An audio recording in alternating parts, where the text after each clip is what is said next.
Mr. Smith wasn't like the other teachers. He didn't see his students as children. Not really. His eyes lingered too long on their blossoming forms. He daydreamed during lessons, his thoughts dark and twisted. He imagined them trapped, helpless, needing him. His secret desires gnawed at him, a sickness he couldn't cure. He craved a way to indulge his fantasies, to turn back time. One day, hope arrived in the form of an old magazine. An article about a local inventor caught his eye. The headline screamed, "Time travel possible." The inventor claimed to have built a working time machine. Unfortunately, he disappeared before revealing its location. Mr. Smith knew he had to find it. He had to make his dark dreams a reality. He spent weeks searching, following every lead, every rumor.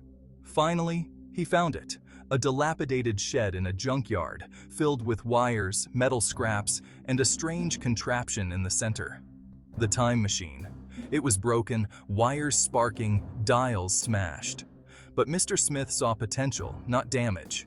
He spent his nights huddled in the shed, trying to bring the machine back to life.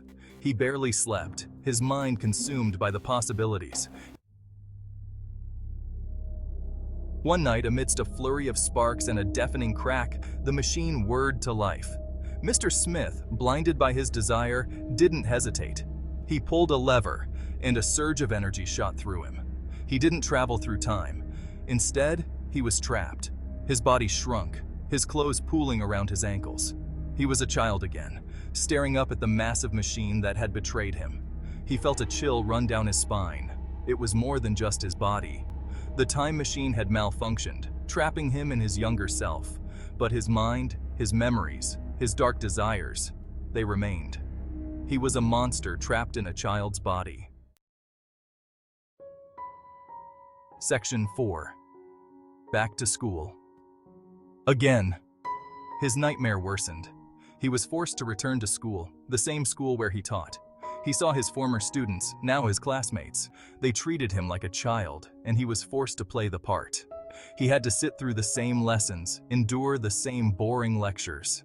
He tried to warn them, to tell them what he was, what he wanted, but the words wouldn't come out. They just saw a scared little boy.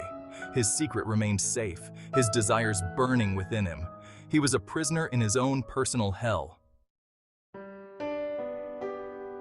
Section 5. A Child Among Giants. Middle school ended, and he found himself in high school, still a child. The hallways seemed to stretch forever, filled with towering figures who could crush him with a glance. He was easy prey for bullies, his small size and youthful appearance making him an easy target. He learned to navigate the halls with his head down, avoiding eye contact, praying not to be noticed. Ironically, he found solace in the kindness of girls, the very objects of his twisted desires.